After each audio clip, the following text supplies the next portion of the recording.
m'appelle Sophie Ferrero et je suis entraîneur à l'école de cirque et directrice de l'école de cirque des îles de la Madeleine.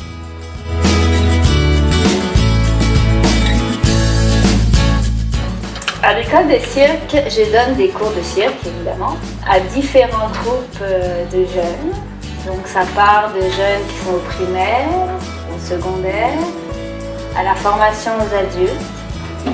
Et donc j'essaye à travers les arts du cirque de leur donner un peu plus confiance en eux et de leur montrer qu'en utilisant les techniques de cirque qu'on a, les arts du cirque, ils sont capables de progresser, de persévérer jusqu'au but qui se sont mis, qu'on a mis ensemble d'ailleurs. Et c'est ce que j'essaye de faire avec tous les jeunes de l'école de cirque. Et en plus de ça, on a un volet de cirque social qui est fait pour les jeunes qui ont un peu plus de difficultés.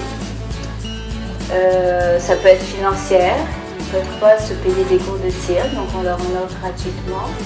Ça peut être des jeunes qui ne savent pas quoi faire de leur vie, donc on leur offre une activité physique. Des jeunes qui ne se seraient jamais sentis capables de bouger, puis par les arts du cirque, ils se rendent compte qu'ils peuvent bouger un petit peu.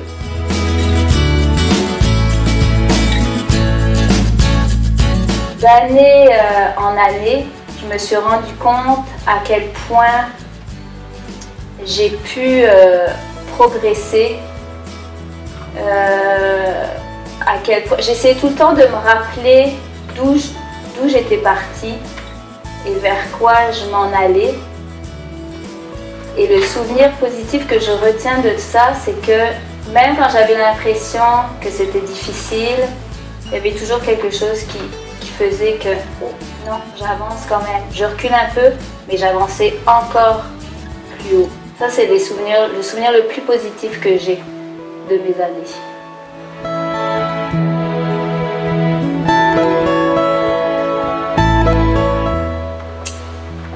C'est mon professeur d'équilibre.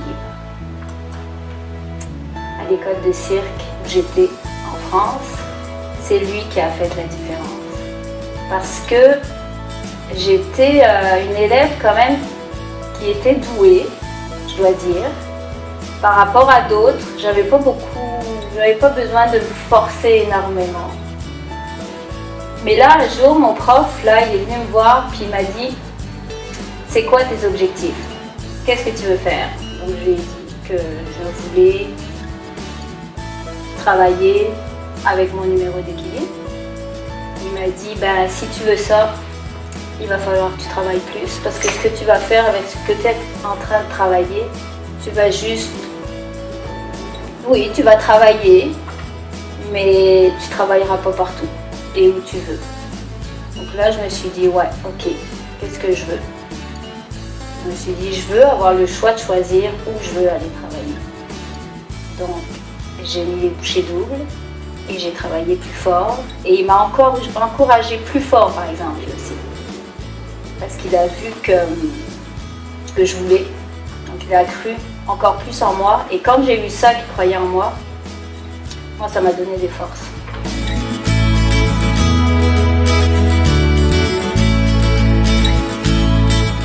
Il n'y en a pas une particulièrement que l'autre, c'est à tous les jours. C'est quand je vois un jeune qui rentre dans un cours, qui sent pas bon, qui sent gros, qui pense qu'il ne sera jamais rien capable de faire. Et puis qu'il prend une balle, ou il prend autre chose, ou il essaye de quoi, puis il dit « Ah, quand même, c'est vrai, je suis capable de faire ça, moi ». Que là, je l'encourage, puis qu'à la fin du cours, il me dit « Ah, ben finalement, je vais revenir parce que je ferai peut-être pas de saut périlleux avant, là, mais je pense que je vais faire de la jonglerie parce que je suis pas si mal. »